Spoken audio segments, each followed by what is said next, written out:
Thank you very much. I speak to you today as a lifelong supporter and true friend of Israel.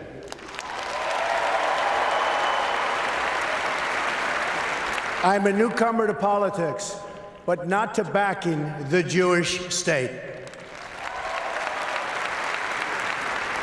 In 2001, weeks after the attacks on New York City and on Washington, and frankly, the attacks on all of us, attacks that perpetrated, and they were perpetrated by the Islamic fundamentalists, Mayor Rudy Giuliani visited Israel to show solidarity with terror victims. I sent my plane because I backed the mission for Israel 100%.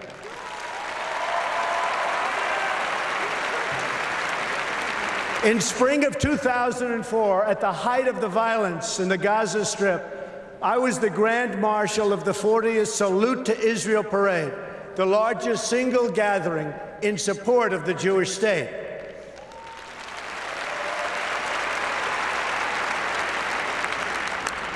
It was a very dangerous time for Israel and, frankly, for anyone supporting Israel. Many people turned down this honor. I did not.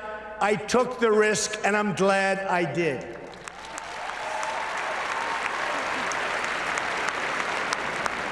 But I didn't come here tonight to pander to you about Israel. That's what politicians do. All talk, no action, believe me. I came here to speak to you about where I stand on the future of American relations with our strategic ally, our unbreakable friendship, and our cultural brother, the only democracy in the Middle East, the State of Israel.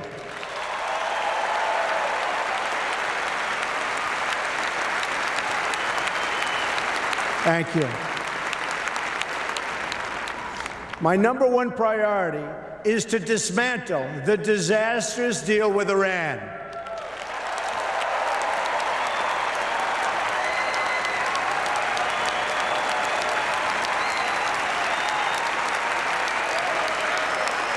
Thank you. Thank you. I have been in business a long time. I know deal making. And let me tell you, this deal is catastrophic for America, for Israel, and for the whole of the Middle East. The problem here is fundamental. We've rewarded the world's leading state sponsor of terror with $150 billion, and we received absolutely nothing in return.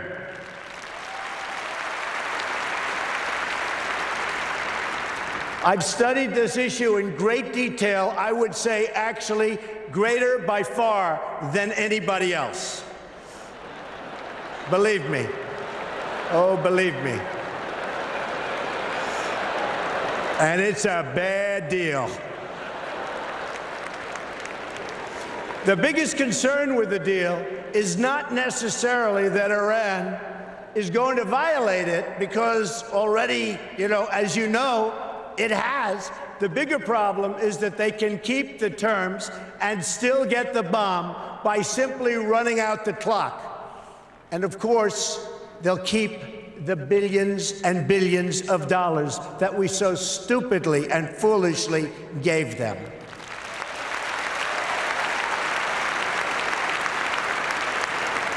The deal doesn't even require Iran to dismantle its military nuclear capability. Yes, it places limits on its military nuclear program for only a certain number of years. But when those restrictions expire, Iran will have an industrial-sized military nuclear capability ready to go and with zero provision for delay, no matter how bad Iran's behavior is. Terrible, terrible situation that we are all placed in, and especially Israel.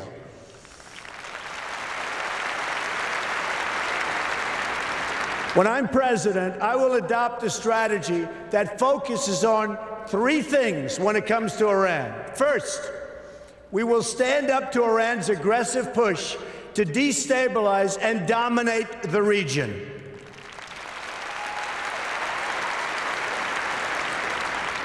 Iran is a very big problem and will continue to be. But if I'm not elected president, I know how to deal with trouble.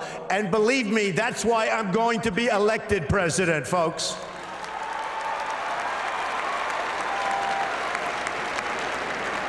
And we are leading in every poll. Remember that, please. Iran is a problem in Iraq, a problem in Syria, a problem in Lebanon, a problem in Yemen, and will be a very, very major problem for Saudi Arabia. Literally every day, Iran provides more and better weapons to support their puppet states. Hezbollah, Lebanon, received, and I'll tell you what, it has received sophisticated anti-ship weapons, anti-aircraft weapons, and GPS systems and rockets like very few people anywhere in the world, and certainly very few countries have. Now they're in Syria trying to establish another front against Israel from the Syrian side of the Golan Heights. In Gaza, Iran is supporting Hamas and Islamic Jihad. And in the West Bank, they're openly offering Palestinians $7,000 per terror attack and $30,000 for every Palestinian terrorist home that's been destroyed. A deplorable, deplorable situation.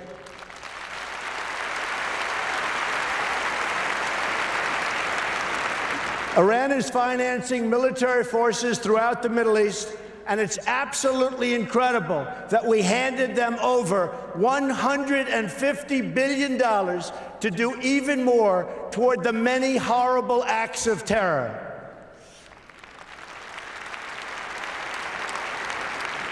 Secondly, we will totally dismantle Iran's global terror network, which is big and powerful, but not powerful like us.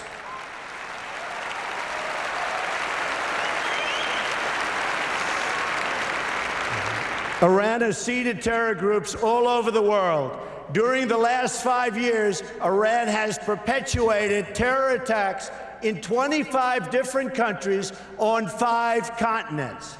They've got terror cells everywhere, including in the Western Hemisphere, very close to home.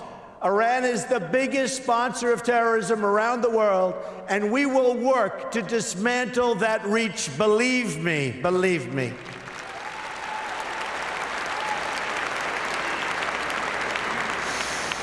Third, at the very least, we must enforce the terms of the previous deal to hold Iran totally accountable, and we will enforce it like you've never seen a contract enforced before, folks.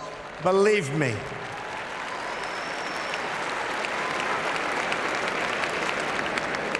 Iran has already, since the deal is in place, test-fired ballistic missiles 3 times.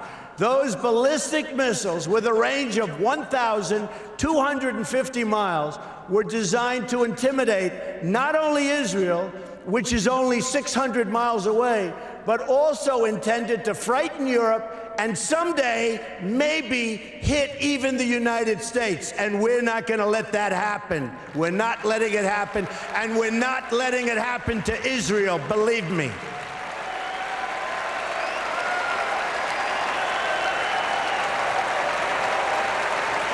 Thank you. Thank you. Do you want to hear something really shocking? As many of the great people in this room know, painted on those missiles in both Hebrew and Farsi were the words, "Israel must be wiped off the face of the earth." You can forget that.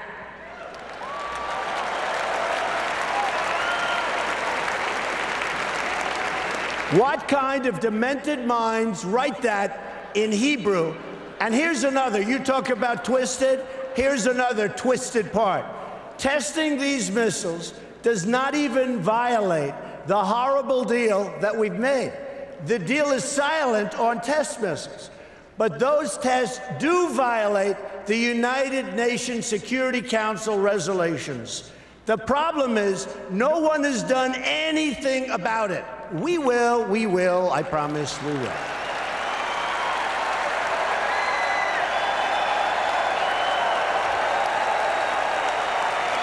Thank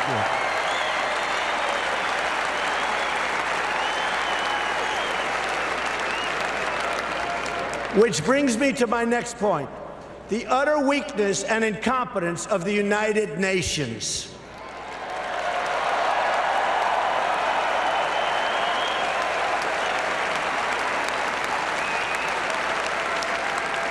The United Nations is not a friend of democracy. It's not a friend to freedom. It's not a friend even to the United States of America, where, as you know, it has its home. And it surely is not a friend to Israel.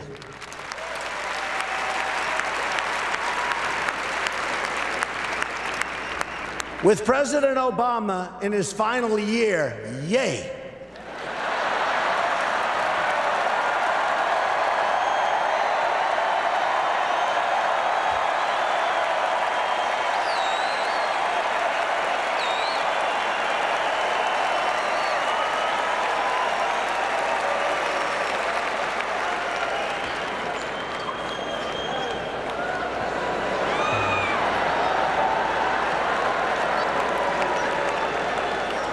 He may be the worst thing to ever happen to Israel, believe me. Believe me. And you know it better than anybody. So with the president in his final year, discussions have been swirling about an attempt to bring a Security Council resolution on terms of an eventual agreement between Israel and Palestine. Let me be clear. An agreement imposed by the United Nations would be a total and complete disaster.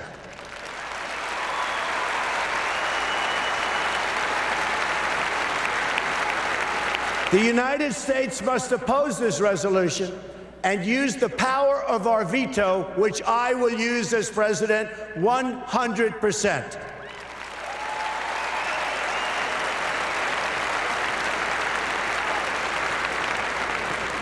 When people ask why, it's because that's not how you make a deal.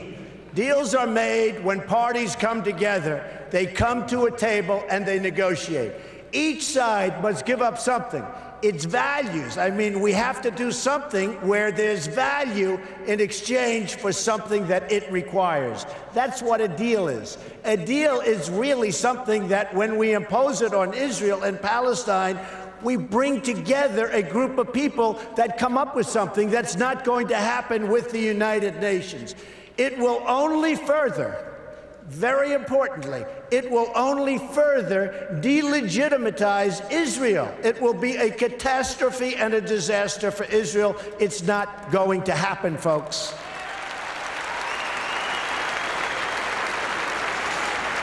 And further, it would reward Palestinian terrorism because every day they're stabbing Israelis and even Americans. Just last week, American Taylor Allen Force, a West Point grad, phenomenal young person who served in Iraq and Afghanistan, was murdered in the street by a knife-wielding Palestinian.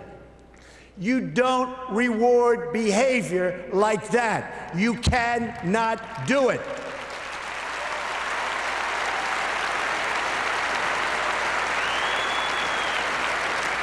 There's only one way you treat that kind of behavior. You have to confront it.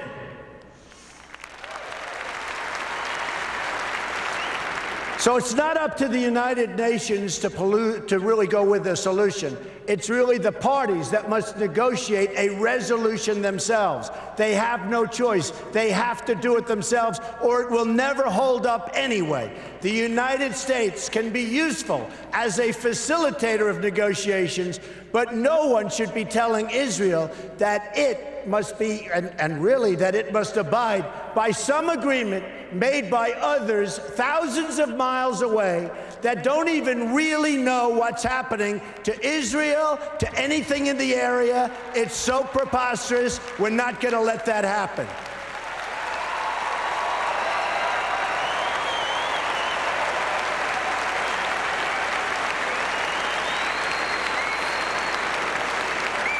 When I'm president, believe me, I will veto any attempt by the UN to impose its will on the Jewish state. It will be vetoed 100%. You see, I know about deal making. That's what I do. I wrote The Art of the Deal. One of the best-selling all-time, and I mean seriously, I'm saying one of because I'll be criticized as if I say the, so I'm going to be very diplomatic. One of, I'll be criticized. I think it is number one, but why take a chance? One of the all-time best-selling books about deals and deal-making. To make a great deal, you need two willing participants. We know Israel is willing to deal. Israel has been trying. That's right. Israel has been trying to sit down at the negotiating table without preconditions for years. You had Camp David in 2000, where Prime Minister Barak made an incredible offer, maybe even too generous. Arafat rejected it. In 2008, Prime Minister Olmert made an equally generous offer. The Palestinian Authority rejected it also. Then John Kerry tried to come up with a framework, and Abbas didn't even respond, not even to the Secretary of State of the United States of America. They didn't even respond. When I become president, the days of treating Israel like a second-class citizen will end on day one.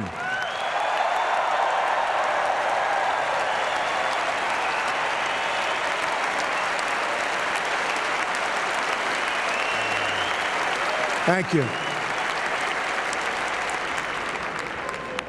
And when I say something, I mean it. I mean it. I will meet with Prime Minister Netanyahu immediately. I have known him for many years and will be able to work closely together to help bring stability and peace to Israel and to the entire region. Meanwhile, every single day, you have rampant incitement and children being taught to hate Israel and to hate the Jews. It has to stop.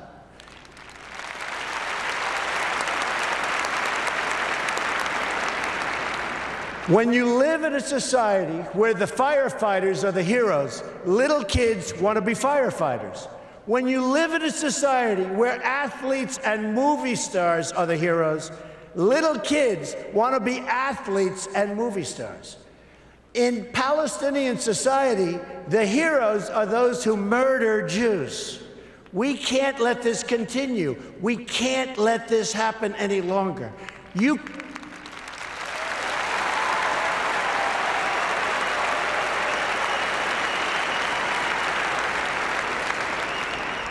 You cannot achieve peace if terrorists are treated as martyrs.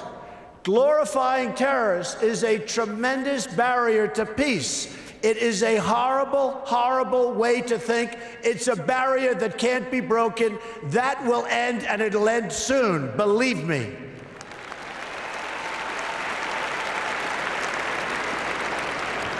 In Palestinian textbooks and mosques, you've got a culture of hatred that has been fermenting there for years, and if we want to achieve peace, they've got to go out and they've got to start this educational process. They have to end education of hatred. They have to end it, and now.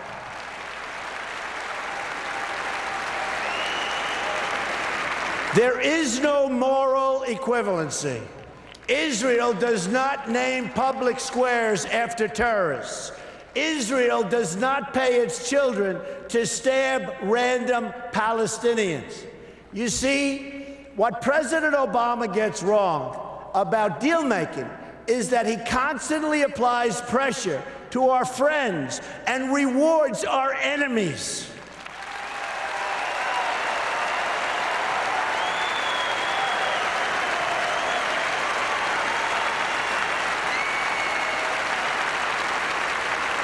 And you see that happening all the time. That pattern practiced by the president and his administration, including former Secretary of State Hillary Clinton, who is a total disaster, by the way.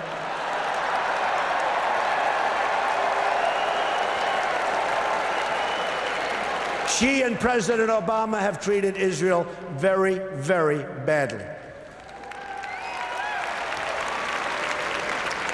But it's repeated itself over and over again and has done nothing to embolden those who hate America. We saw that with releasing the $150 billion to Iran in the hope that they would magically join the world community. It didn't happen. President Obama thinks that applying pressure to Israel will force the issue, but it's precisely the opposite that happens. Already, half of the population of Palestine has been taken over by the Palestinian ISIS and Hamas, and the other half refuses to confront the first half, so it's a very difficult situation that's never going to get solved unless you have great leadership right here in the United States. We'll get it solved one way or the other. We will get it solved.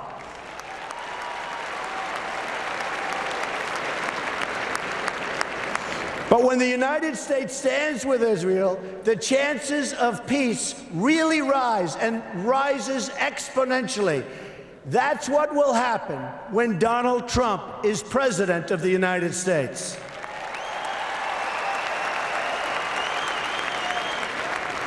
We will move the American embassy to the eternal capital of the Jewish people, Jerusalem.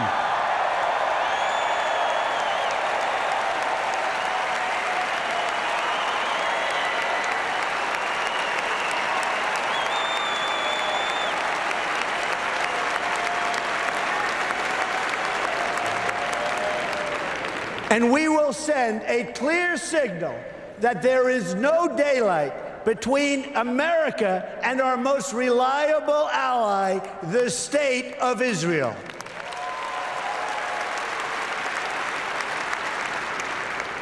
The Palestinians must come to the table knowing that the bond between the United States and Israel is absolutely, totally unbreakable. They must come to the table willing and able to stop the terror being committed on a daily basis against Israel. They must do that. And they must come to the table willing to accept that Israel is a Jewish state and it will forever exist as a Jewish state.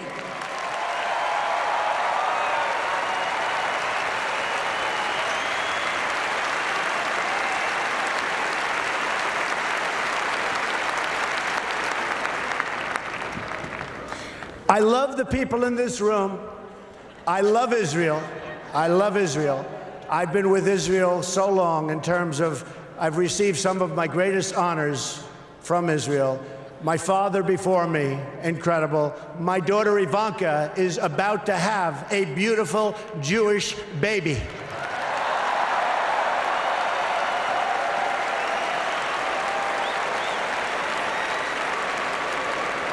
In fact, it could be happening right now, which would be very nice as far as I'm concerned. So I want to thank you very much. This has been a truly great honor. Thank you, everybody. Thank you.